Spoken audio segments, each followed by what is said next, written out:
Hello viewers and welcome back to the Woke Africa show. My name is Ejewa, your host, and I would like to, say thank you to all our existing subscribers. You guys, you are amazing. If you're new on this channel, please remember to subscribe and stick with the show. We appreciate and love you so much, you guys. Today's edition is promising to be fun and entertaining and, fantastic. So, hey, we'll be right back. Just stay tuned.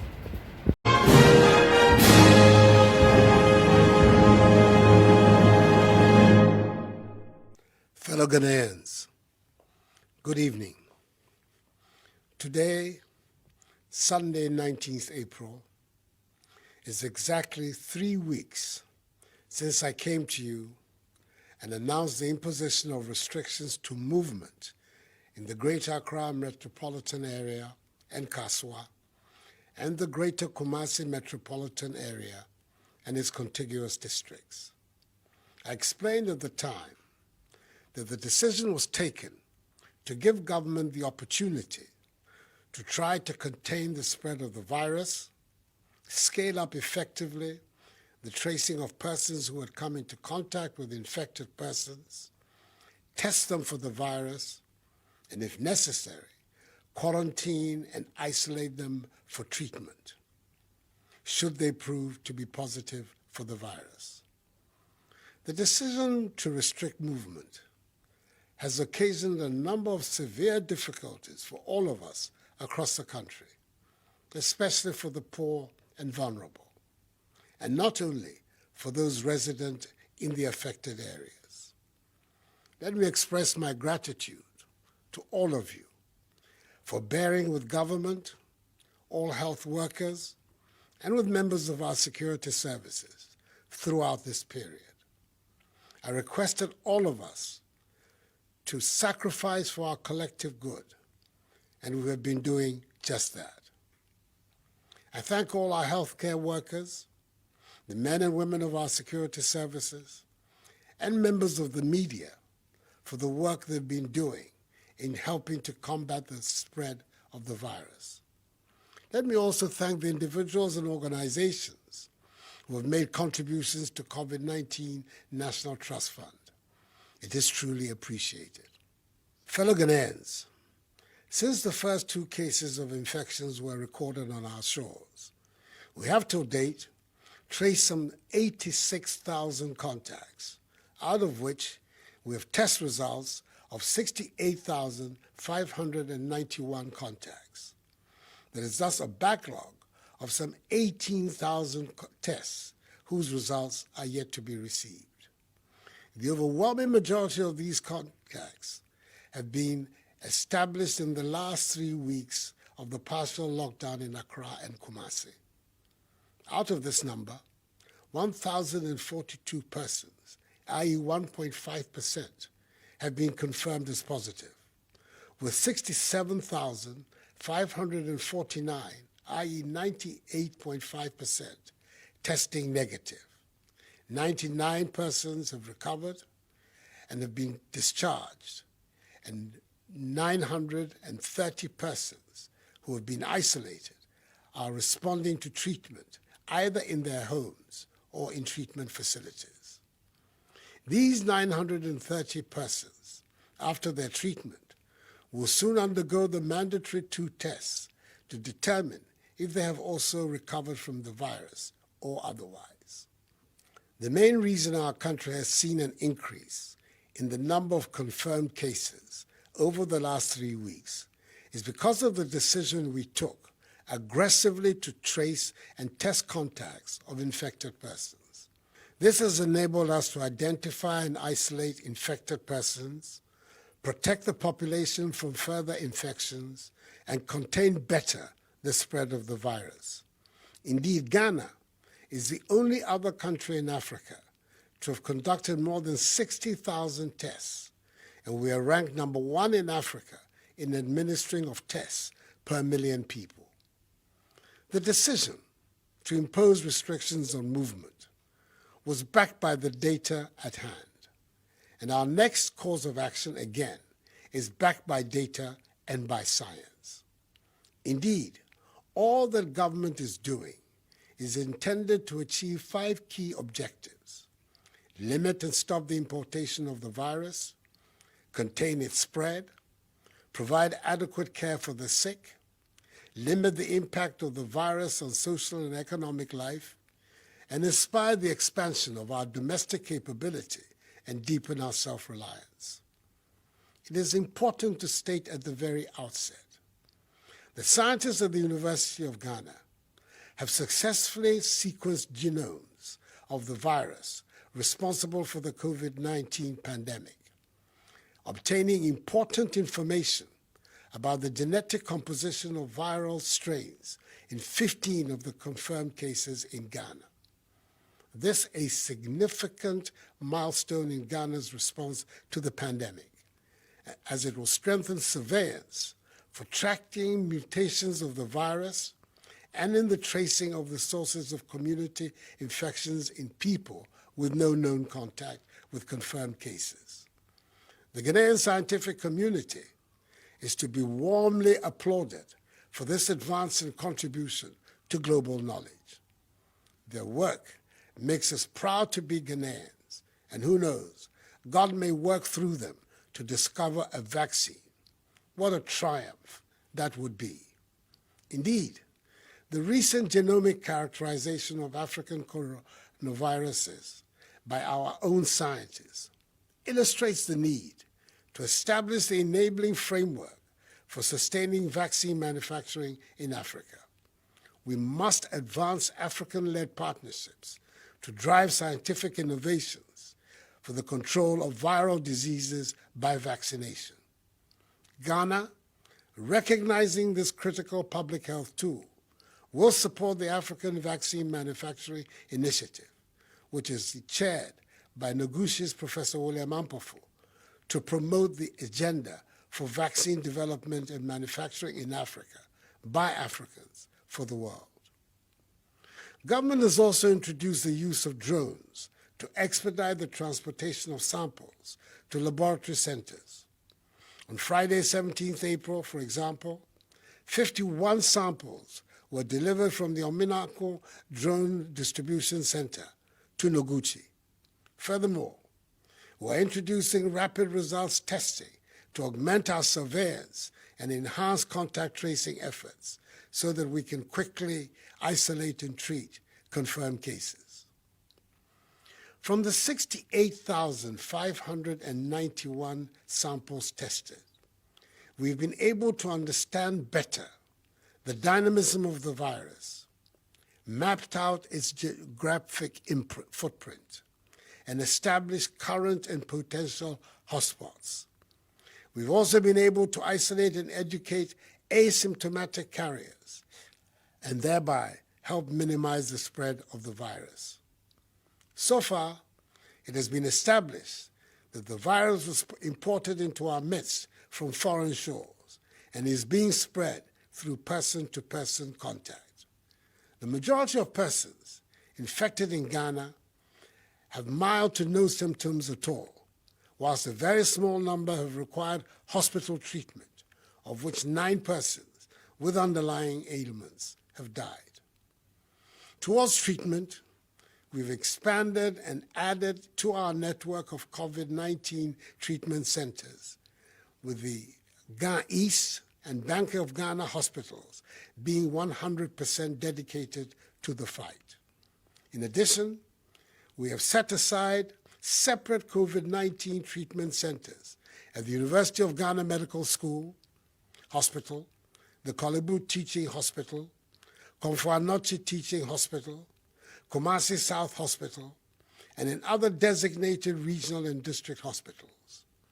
Last Friday, I was honored to do the virtual sod-cutting ceremony for the construction of a 100-bed infectious disease and isolation facility at the Ghana East Municipal Hospital, which is being funded through a public-private partnership under the leadership of the Ghana COVID-19 Private Sector Fund, and whose construction, with the assistance of the 48th Engineer Regiment of the Ghana Armed Forces, will be completed in 6 weeks.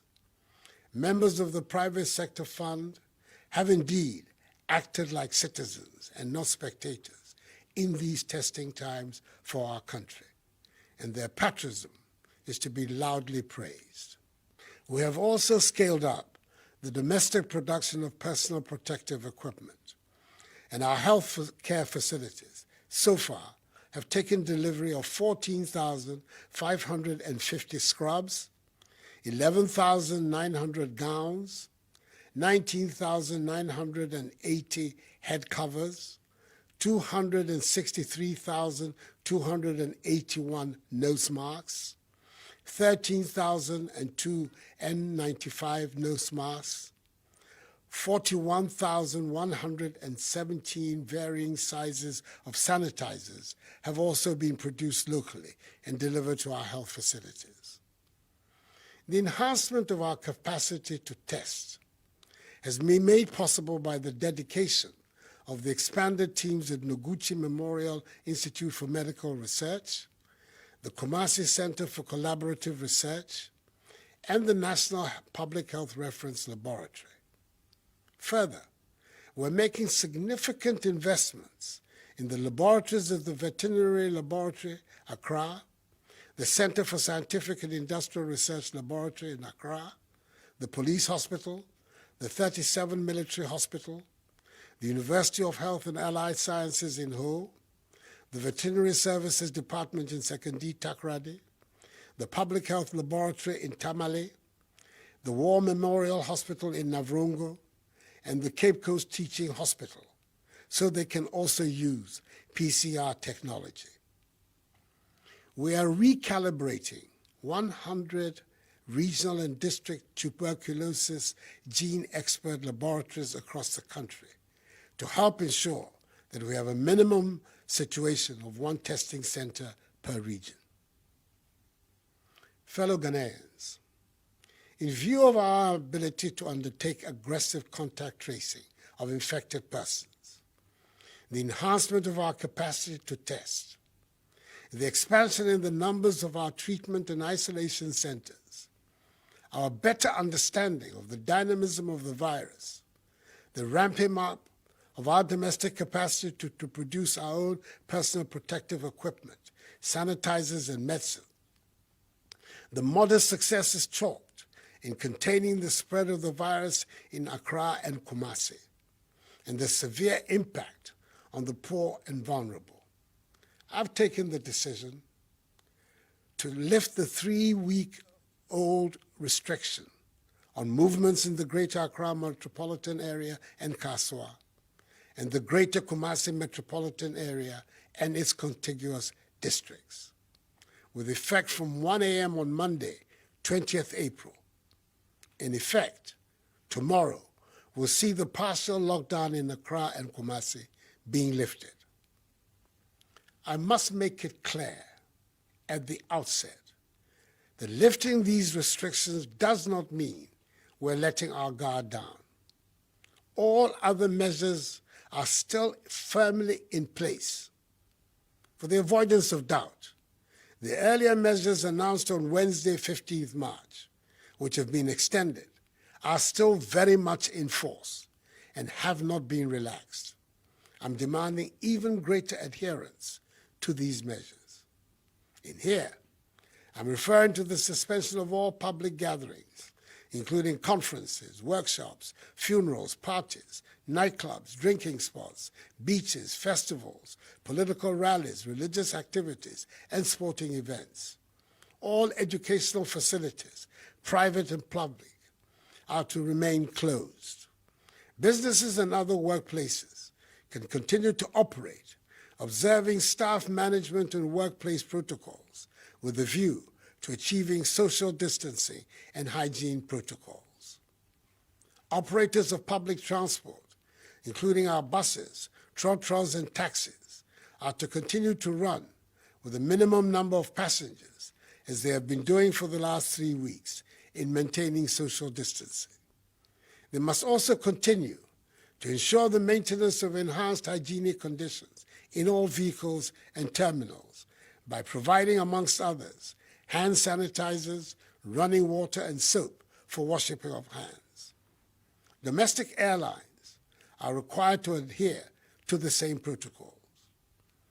The Ministry of Local Government and Rural Development, together with metropolitan, municipal, and district assemblies, will continue to implement measures to enhance conditions of hygiene in markets across the country and expand the policy of alternate days for alternative products to improve social distancing in all markets. As has been established, the overwhelming majority of confirmed cases have come from travelers or from people who have come into contact with travelers. It is therefore incumbent on us to continue to be vigilant about travelers into our country until further notice, and to congratulate the men and women of the Immigration Service and the Marine Police Unit for their work in securing our borders. The arrest of 10 West African nationals in Tamale, who all tested positive for the virus. The arrest of the 6 Nigerian travelers who entered Ghana through unapproved routes along the Ghana-Togo border near Aflao, who also tested positive for the virus. And the recent arrest of 10 fishermen in the Western region who returned from Côte d'Ivoire and have been quarantined testify to the determination of our security services to protect our borders. I have thus signed an executive instrument to extend the closure of our borders for 2 more weeks, beginning Monday, the 20th of April. Like the World Health Organization, WHO, has recently advised, I want to encourage you to wear a mask wherever you go, as it will help you not to contract the virus and keep it clean. If you own a business or are providing a service, i.e. a barber, a hairdresser, a tailor, a taxi driver, a trotro driver, and his mate, a shopkeeper, a food seller, please do well to use a mask. The Ministry of Health will very soon issue guidelines on face masks for public use. I entreat religious, traditional, community, and opinion leaders to partner with government in engaging, mobilizing, and enforcing adherence to social distancing and personal hygiene protocol practices in their respective communities. As difficult as it may be, I encourage all bereaved persons to conduct private burials of their loved ones, but ensure that the 25 personal limit is not breached.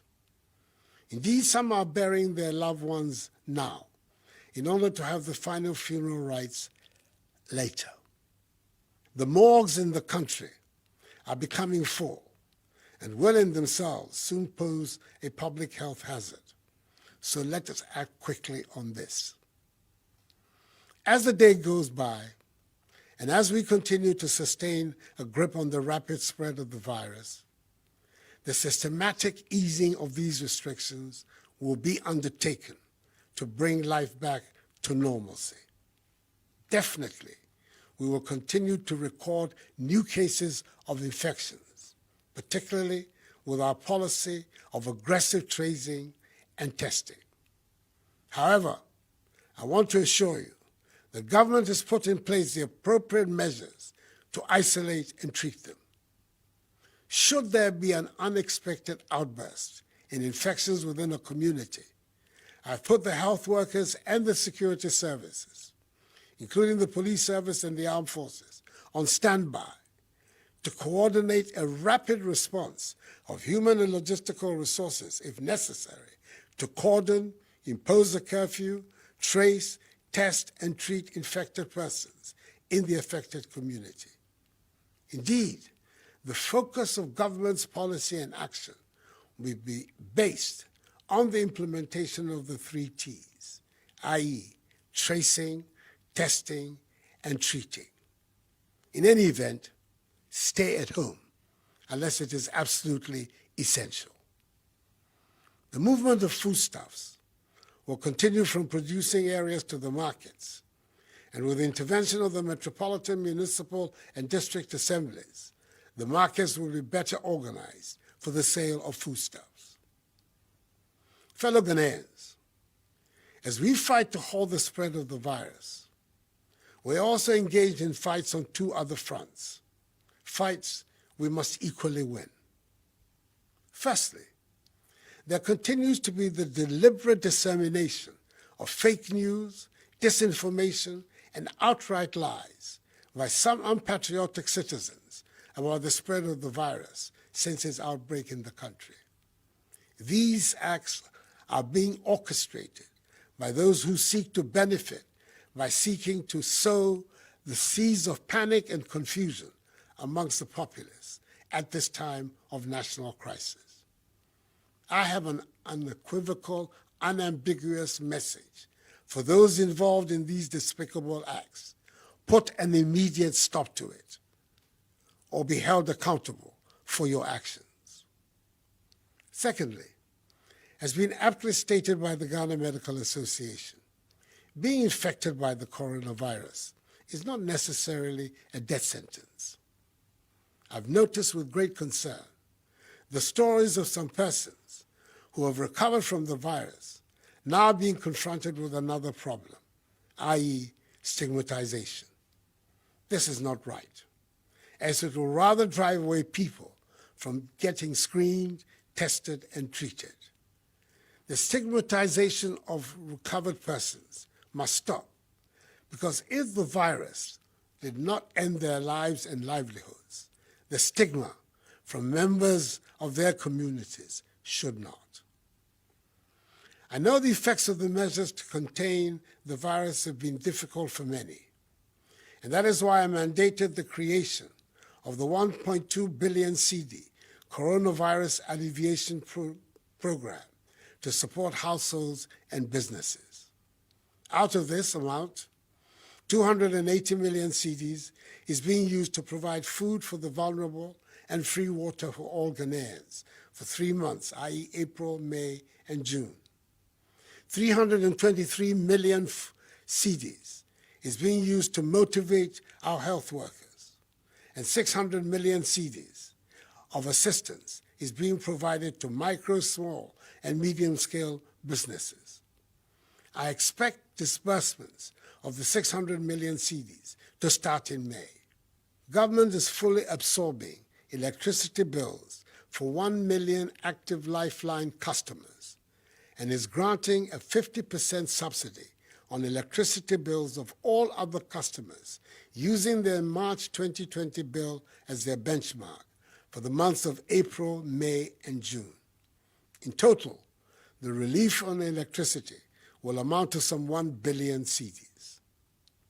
Again, government through the Ministry of Gender, Children and Social Protection, the Ministry of Local Government and Rural Development, and the Ministry of Food and Agriculture through the National Buffer Stock Company, in collaboration with the MMDCs and the District Disaster Management Committees, has provided over 2.5 million cooked food packs to vulnerable persons in the affected districts of Accra and Kumasi.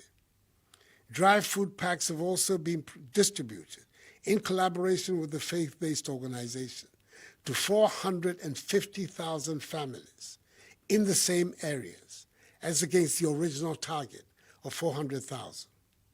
I express my profound gratitude to the private sector and faith-based organizations and traditional authorities for their support in this endeavor. I also commend highly the many individuals and private organizations who on their own organized hot meals and fed a number of vulnerable people within the restricted areas. To these individuals, I echo for being good neighbors to your fellow Ghanaians.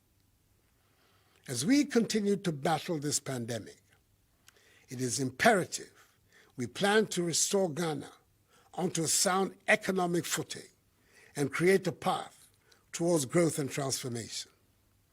The recent $1 billion United States dollar rapid credit facility, secured from the IMF without any precondition and approved by Parliament, will be used to help close the financing gap that has been created by the pandemic through shortfalls in revenues and additional expenditures.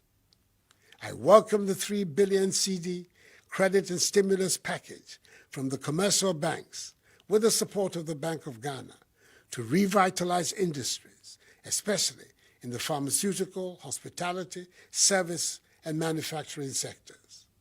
The Minister for Finance, that hard-working, outstanding national treasurer, together with his counterpart in South Africa, as co-chairs of the Committee of African Finance Ministers, have been leading a Pan-African effort to bring debt relief to the continent in these difficult times. The recent $1 billion United States dollar rapid credit facility, secured from the IMF without any precondition and approved by Parliament, will be used to help close the financing gap that has been created by the pandemic through shortfalls in revenues and additional expenditures. I welcome the 3 billion cedi credit and stimulus package from the commercial banks with the support of the Bank of Ghana to revitalize industries, especially in the pharmaceutical, hospitality, service, and manufacturing sectors. The Minister for Finance, that hard-working, outstanding national treasurer, together with his counterpart in South Africa, as co-chairs of the Committee of African Finance Ministers, have been leading a Pan-African effort to bring debt relief to the continent in these difficult times. Last Friday, they achieved a 9-month debt standstill from the World Bank for all qualifying members of the International Development Association, IDA, starting from 1st May 2020, totaling some 44 billion United States dollars for the countries of Africa. In the case of Ghana, this amounts to a freeze in principal and interest payments for the year, amounting to some 500 million United States dollars. This will create greater fiscal space to help make the Ghanaian economy much more resilient. I've charged the Finance Minister to leave no stone unturned to achieve an even greater and comprehensive debt relief program for Africa. Our success in defeating the virus is largely within our control. That means each and every one of us must exercise at all times during this period without the partial lockdown in Accra and Kumasi a strong sense of selflessness, self-control, and self-discipline. It is important to stress strongly that coming out of the partial lockdown in Accra and Kumasi does not mean we are out of the pandemic. We'll continue to monitor closely events in some hotspots in the Greater Accra metropolitan area like Wejagbawe, Ga East and Ayawaso East municipalities, and Tema metropolis, and in the eastern region like Esuejamai and Lower Manya Krobo districts. Whenever the situation so warrants, a community in which the virus is identified as becoming prevalent will be locked down until there is a clear understanding of the trajectory of the virus that would allow us to contain it. We must obey the measures still in place, including the new ones, because we know our survival depends on them. And the harder we are on ourselves in obeying them, the quicker and more enduring will be the victory. To Ghanaians in all parts of the world, I urge you to remain steadfast in abiding by the rules and regulations that have been put in place by your host countries to combat the virus. And I extend the condolences of all your compatriots at home to all families abroad who have lost their loved ones to the virus. And I take this opportunity to wish our High Commissioner to the United Kingdom and Ireland, my good friend, Papa Owusu Nkrumah, who has been affected by the virus, and other Ghanaians abroad who have been so affected, a speedy recovery. This disease is new, and it is in plain evolution, and there is therefore as yet no vaccine or cure. But we know enough to take action, and we shall be nimble and adapt as the situation changes. We will tailor our solutions to our unique social, economic, and cultural conditions.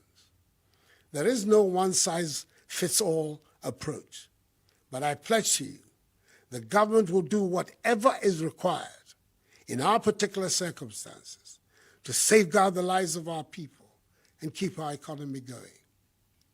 Discipline, self-discipline, is that strong bridge that all of us, from the safety of our homes, in our workplaces, and in our communities, must build. We need to build a strong bridge of self-discipline in order for us to cross over from this difficult period of restrictions and the spread of the coronavirus to the other side, where total freedom to go about our normal lives awaits us. To defeat the virus and get there, we have to accept that we have to wash our hands, maintain good hygiene, refrain from shaking hands, wear our masks, and practice social discipline in all of our engagements. Fellow Ghanaians, we are confronting one of the greatest challenges of our generation. We have to win this battle. We have to defeat the virus. It is our behavior and response that will determine that. I have every confidence that collectively, we Ghanaians have it in us to rise to the occasion and become victorious. I'm very grateful for the great support you have given my government and I as we steer our country out of this crisis. Continue in unity to provide that support. This too shall pass, for the battle is the Lord's. Medama sepa munkoso entie masam ne nyina endi nkonim. Mindanya chiwa nye ya no ya boa no ni nwo tue koni wo fe wo yenkonim. May God bless us all and our homeland Ghana and make her great and strong.